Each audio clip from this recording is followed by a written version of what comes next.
dilakukan. Demikian juga soal pemulihan hutan-hutan kita yang selama ini mungkin sudah banyak dirusak akibat aktivitas daripada PT TPL selama ini. Nah, tetapi yang paling mudah kita lihat pada saat ini setelah PBPH dicabut atau pabrik operasional pengangkutan dan penebangan dihentikan, di jalan kita, sepanjang jalan kita tidak lagi dihantui dengan truk daripada PT TPL yang seringkali dia melebihi muatan. Jadi di jalan kita sekarang sudah cukup longgar, dan kalau kita lewat sekitaran Toba, Poros Lumbaduru, Persias, Alabubot sampai Balige, aroma busuk itu sudah tidak ada lagi. Jadi saya pikir ini juga perlu menjadi satu bukti dengan dihentikannya operasional daripada PT TPL ini.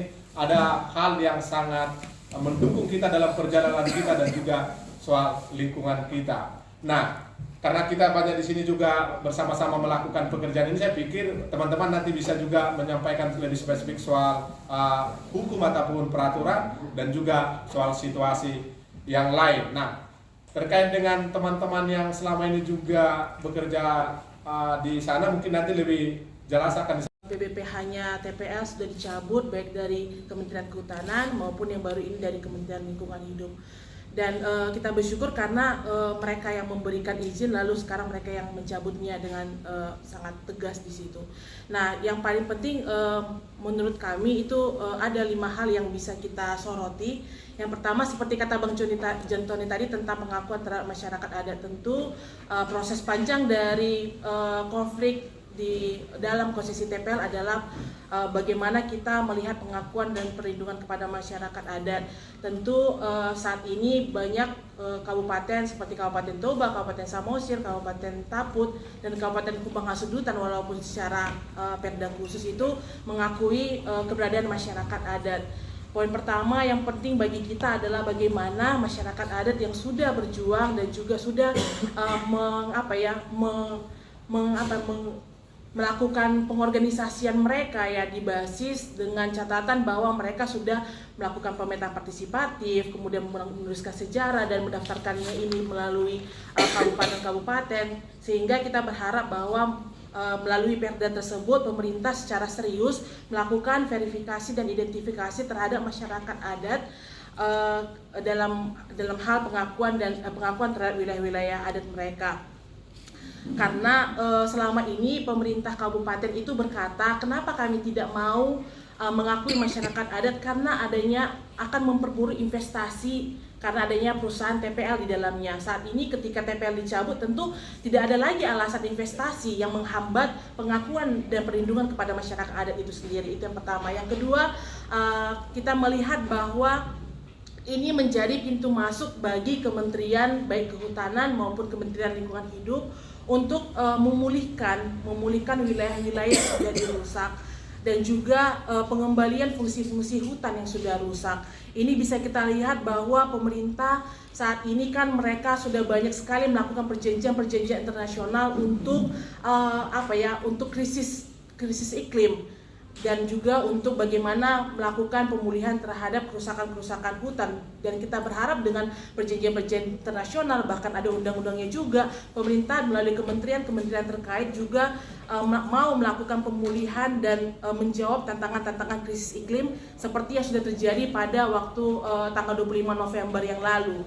Itu kan akibat krisis iklim juga. Kemudian yang ketiga, kita melihat bahwa ini menjadi momentum pemerintah pusat juga untuk mengatur ulang kawasan Danau Toba. Kan kita lihat bahwa saat ini carut marut antara kebijakan RT RW, kemudian kebijakan kehutanan dan kebijakan pemerintah kementerian lainnya yang saling tumpang tindih, yang sampai saat ini kawasan Danau Toba itu sangat memprihatinkan dalam proses tata kelola dan tata kuasanya. Sehingga jika pemerintah mau fokus terhadap pariwisata, tentu harus dilihat bahwa kawasan Danau Toba itu juga harus memiliki wilayah-wilayah kawasan yang harus dilindungi. Misalnya saja kita lihat di tahun terakhir pendapatan asli daerah yang melalui pariwisata itu tentu memiliki potensi yang signifikan. Nah, artinya PAD itu bisa berangkat dari pariwisata berbasis lokal juga, tidak harus melalui perusahaan-perusahaan ekstraktif. Sehingga intinya kita melihat bahwa harus ada penataan kawasan-kawasan penataan ulang terhadap kawasan-kawasan di sekitaran Danau Toba. Karena juga kita lihat bahwa daerah-daerah yang berada di konsesi TPL itu kan memprihatinkan karena seperti mata airnya juga hilang, kemudian juga gagal panen akibat dari eukaliptus yang memang memiliki hama lalu hamanya ke lahan-lahan masyarakat. Dan ketika dipulihkan melalui tata kelola yang baik, tentu kawasan-kawasan yang dianggap strategis ataupun kawasan yang dianggap kawasan harus dilindungi menjadi sumber-sumber mata air akan bisa terlaksana dengan baik. Yang keempat, kami melihat bahwa tadi memang kalau bicara tentang BHL mungkin dari Serbundo akan membahas itu, tetapi kalau kita melihat bahwa harus ada reforma agraria sejati, harus diberikan redistribusi tanah kepada tidak hanya kepada masyarakat yang masyarakat adat, tetapi juga kepada masyarakat yang tidak bertanah, petani gurem, kemudian BHL yang memang mereka tinggal di sana dan memiliki keinginan untuk tetap tinggal di sana walaupun dengan mekanisme yang ada. Artinya kita berharap bahwa selama ini ketika ada orang ataupun petani-petani yang tidak bertanah ataupun BHL yang bergantungkan hidupnya kepada TPL, itu semua karena alat produksi mereka tidak ada, tanah yang harusnya dikelola oleh mereka itu tidak ada. Tapi dengan adanya penutupan ini berharap bahwa petani-petani tidak memiliki tanah akan memiliki alat produksinya, yaitu tanah. Yang terakhir kita melihat bahwa saat kehadiran TPL itu kan kita terjadi pecah belah di antara kita ya, divide et impera itu terjadi. Nah, kita berharap bahwa semua stakeholder, baik pemerintah desa, kabupaten, kecamatan sampai nasional, itu bersatulah kita untuk bisa memikirkan bersama bagaimana tanah-tanah tersebut tidak berwajah baru seperti yang kata orang, tetapi bagaimana tanah-tanah tersebut diberikan kepada masyarakat dan juga kita bisa melihat adanya potensi-potensi lokal yang bisa dikembangkan. Nah, itu mungkin harus kerjasama antara pemerintah, juga masyarakat sipil, petani dan juga gereja dan pihak-pihak lainnya. Nah, itu mungkin dari saya. Buruh ya, tentu tutupnya sebuah perusahaan itu akan menghilangkan potensi penghasilan masa depannya. Yang paling terdampak adalah kehilangan jaminan atas upah dan penghasilan yang layak dan pekerjaan yang layak. Tentu hal ini berdampak pada tidak hanya pekerja yang bekerja di dalam perusahaan maupun pekerja yang bekerja di luar perusahaan ya, karena saya tahu di sana ada pekerja inti di dalam perusahaan dan juga ada pihak ketiga ya, outsource, itu termasuk pengangkutan segala macam, itu pasti akan berdampak jika izin perusahaan itu dicabut. Kita tahu di sana berkisar antara 2.000 sampai 5.000 pekerja yang terlibat dalam proses produksi di TPL, dan itu tentunya berdampak juga terhadap penghasilan dan penghidupan kepada hampir 10.000 ya, anggota keluarga, buruh dan anggota keluarganya ya. Ini tentunya harus kita pikirkan mau macam mana. Kalau kita lihat dalam perspektif hukum, Undang-Undang Ketenagakerjaan dan Undang-Undang Cipta Kerja yang mengatur tentang perusahaan apabila terputus hubungan kerja, kita belum tahu apakah di sana nanti akan ada pemutusan hubungan kerja langsung atau dalam proses dirumahkan ya. Tentu hal ini berkaitan sama upah jangka pendek dan juga pesangon dan hak-hak pekerja yang harus dibayarkan oleh perusahaan. Nah, tanggung jawab ini adalah tanggung jawab perusahaan, bukan tanggung jawab pemerintah. Walaupun izin itu yang memberikan pemerintah. Kalau upah dan pesangon itu tanggung jawab perusahaan. Sekali lagi saya tekankan di situ. Nah, kalau perusahaan belum merencanakan untuk melakukan pemutusan hubungan kerja, hak-hak pekerja itu yang pertama adalah upah yang harus tetap diberikan. Bisa dirundingkan dengan serikat pekerja, apakah upah tersebut diberikan 100% atau 75% atau 50%, tergantung kesepakatan. Tapi apabila perusahaan tidak dalam posisi merugi, ini kan perusahaan tidak dalam posisi merugi ya. Dalam laporan-laporan yang kita lihat neraca rugi laba mereka, perusahaan tidak dalam proses merugi. Nah, kalau tidak dalam proses merugi, tentunya pekerja mempunyai hak penuh atas upah 100%. Tapi perusahaan nanti akan meminta gitu ya, meminta berunding dengan pekerja apakah dibayar 100% apa 75%, ada prosedur. 4 bulan pertama kita berharap perusahaan memberikan upah tetap penuh 100%. Nah, 4 bulan kedua bisa dirundingkan. Apakah kemudian 75%, 4 bulan ke depannya itu 4 bulan yang kedua apakah 50%. Apabila perusahaan langsung melakukan pemutusan hubungan kerja, di dalam Undang-Undang Cipta Kerja tidak ada yang mengatur apabila perusahaan dicabut izin oleh pemerintah, semua izin dicabut, apakah langsung di PHK, itu tidak ada aturan ya. Yang ada aturan itu perusahaan merugi terus-menerus atau berhenti karena efisiensi. Yang ada seperti itu. Tapi kalau PHK karena izin dicabut itu tidak ada. Tapi kalau perusahaan itu tutup bukan karena merugi, hak yang diberikan kepada buruh itu selain tadi upah ya, upah dalam konteks berbeda. Kalau perusahaan itu melakukan PHK, pastinya pekerja buruh tetap mendapat hak satu kali ketentuan, yaitu pasal 156 Undang-Undang Ketenagakerjaan atau di PP 35 tahun 2021 itu di pasal 44 ayat 2 itu mengatur tentang perusahaan melakukan PHK apabila tidak dalam kondisi merugi. Yang ada seperti itu yang paling kena ya. Perusahaan itu uang pesangon satu kali ketentuan, kemudian uang penghargaan masa kerja itu sesuai dengan masa kerja 3 tahun minimal 3 tahun masa kerja dia dapat 2 bulan upah dan kelipatan 3 tahun tambah 1 bulan upah lagi. Nah, kemudian ada hak di sana, hak atas jaminan kehilangan pekerjaan, ada jaminan hari tua, kemudian ada jaminan-jaminan yang bisa diklaim langsung ke BPJS Ketenagakerjaan. Kemudian menyangkut masa depan. Nah, ini yang paling penting ya. Tadi sudah sempat disinggung oleh rekan kita dari KSPPM bahwa pekerja buruh ini itu tidak berdiri sendiri ya. Ada hubungan industrial di sana. Sepanjang perusahaan itu belum melakukan PHK tadi, tetap dia berhak atas pesangon. Nah, kalau perusahaan melakukan PHK dan tidak lagi mempekerjakan, ya tidak lagi mempekerjakan dalam jangka panjang, ini kan kita lihat ke depan seperti apa ya. Apakah pengalaman dulu ini sebelum TPL namanya Inti Indorayan Utama, tapi subjek dan objek hukumnya tetap sama ya, berganti nama. Apakah ini nanti akan terjadi proses seperti itu lagi? Stagnan, tutup 2 tahun, ya, zaman Gus Dur ditutup, zaman Megawati berikan lagi izin. Nah, ini kita sama-sama kita lihat. Tentunya kita berharap kalau proses ini terjadi seperti beberapa tahun yang lalu, buka lagi, tentunya pekerja punya kesempatan untuk bekerja karena mereka adalah orang-orang yang sudah bertahun-tahun bekerja di sana gitu ya. Tentunya mereka sudah memiliki skill dan kemampuan mengolah dan mengoperasikan alat-alat produksi di sana. Tapi kalau ini tutup permanen, ya, tutup permanen, tidak ada lagi alasan buka, ya, tidak ada lagi alasan izin diberikan lagi, ini tentunya akan berpotensi menghilangkan pekerjaan dalam jangka panjang. Nah, ini mau kemana buruhnya ini? Karena buruhnya itu juga sebagian bukan penduduk setempat ya. Ada yang didatangkan dari Riau, ada yang didatangkan dari Nias gitu ya. Dari Nias juga banyak di sana yang bekerja di hutan-hutan yang ditanam oleh TPL. Itu mau macam mana mereka? Tentunya mereka akan kehilangan potensi pendapatan, kehilangan potensi pekerjaan, kehilangan tempat tinggal, juga tidak punya tempat tinggal di sana. Nah, kita sepakat apabila ini terjadi ya, kita sepakat terjadi redistribusi lahan kepada pekerja buruh. Ini tentunya dengan selektif ya, pasti melibatkan pemerintah setempat dan juga teman-teman yang beraktivis di sana, termasuk Amantano Bata, KSPPM, Bakumsu dan sebagainya. Ini seperti apa redistribusinya? Karena ini lahan yang dikelola cukup besar, lahan TPL yang dikelola cukup besar. Apakah itu akan serta-merta dihutankan secara alami oleh situasi alam atau ada proses penanaman kembali yang pasti melibatkan juga pekerja ya.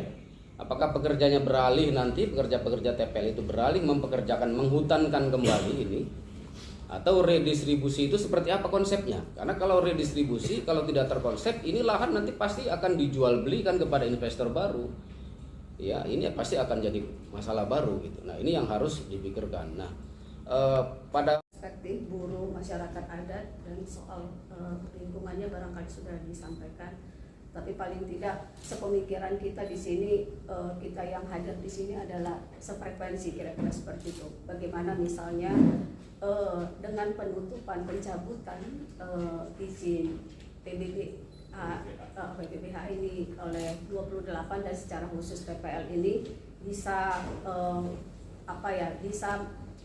bisa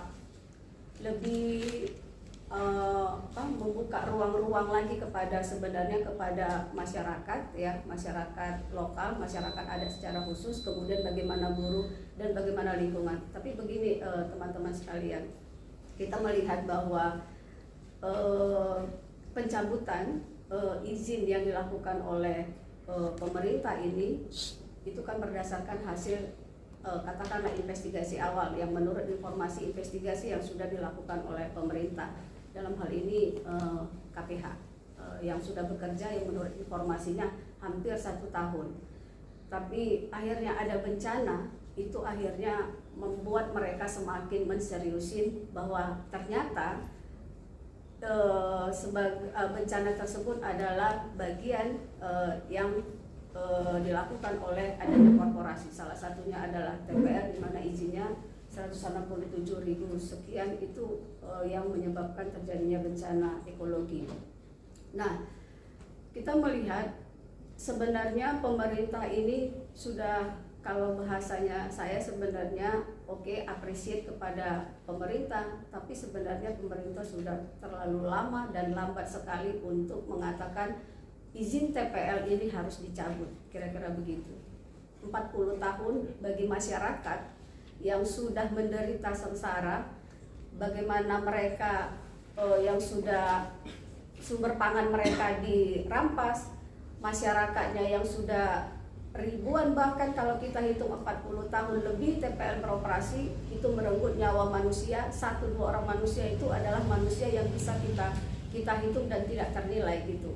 Bagaimana juga masyarakat yang sudah dikriminalisasi, belum lagi bicara tadi Angel mengatakan kawasan Danau Toba yang notabene TPL itu berada di 8 ya, hampir 8 kabupaten itu adalah konsesinya TPL, dan itu merusak ekologi ekosistem di kawasan Danau Toba. Nah, pun demikian kita mengapresiasi juga keputusan yang hari ini yang dilakukan, meski banyak manusia yang sudah akhirnya katakanlah meninggal dan merasakan dampak dari TPL tersebut gitu ya. Nah, menurut saya, menurut kami, ini tidak boleh berhenti hanya bicara di soal pencabutan izin. Bagi kami, pencabutan izin itu adalah bicara soal administratif, ya, administratif yang kita tahu seharusnya pemerintah ketika mengeluarkan pencabutan itu SK sudah ada dulu, ya dong.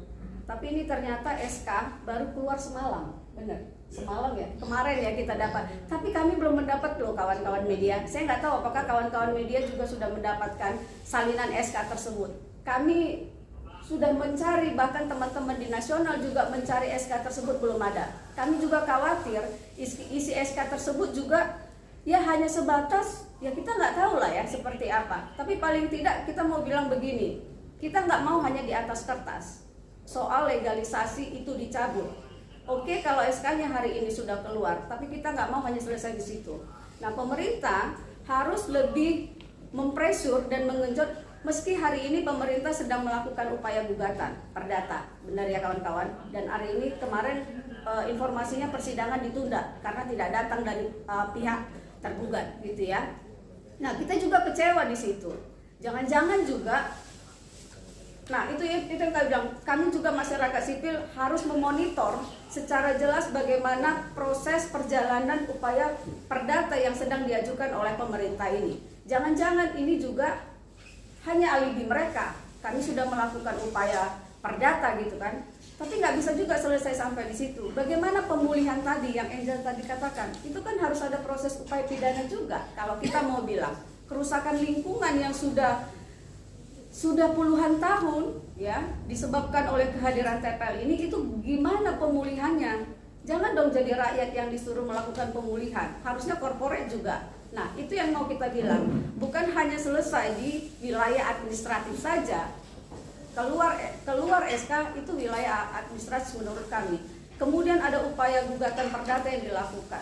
Nah, kemudian bagaimana pemulihan lingkungan itu nggak bisa serta-merta dilakukan, gitu ya. Jangan lagi misalnya negara yang melakukan pemulihan itu, tapi bagaimana tanggung jawab, pertanggungjawaban negara oke, tapi pertanggungjawaban korporat juga harus kita minta pertanggungjawaban untuk kerusakan yang ditimbulkan oleh mereka, gitu. Jadi semua sentra sebenarnya memang kawan-kawan media juga harus memonitor gitu ya. Nggak bisa juga misalnya, oke, kami di sini masyarakat sipil sedang mendorong bagaimana supaya pertanggungjawaban pemulihan itu tetap ya dilakukan oleh corporate dan bisa dilakukan secara. Nah, yang terpenting mungkin kawan-kawan, sekarang kan sedang dilakukan audit juga, audit keseluruhan ya terhadap ini, supaya tadi itu bagaimana misalnya buruh yang 10.000 lebih tadi yang situ itu juga bisa menjadi mendapatkan hak-haknya, kira-kira gitu. Bagaimana juga masyarakat lokal yang sekarang hari ini juga sedang menderita ya, meski sekarang menurut Ito Jantoni sudah bisa, masyarakat adat sudah bisa memasuki tanah. Masuk belum boleh, masih di portal juga ternyata. Nah, artinya masih ada sekat-sekat juga, jadi belum bisa juga merasa bernafas lega dengan pencabutan ini, tapi memang kita semua lah barangkali membersamai bagaimana bisa memonitor dan melihat bagaimana implementasi dari pencabutan ini. Mungkin itu pengantar dari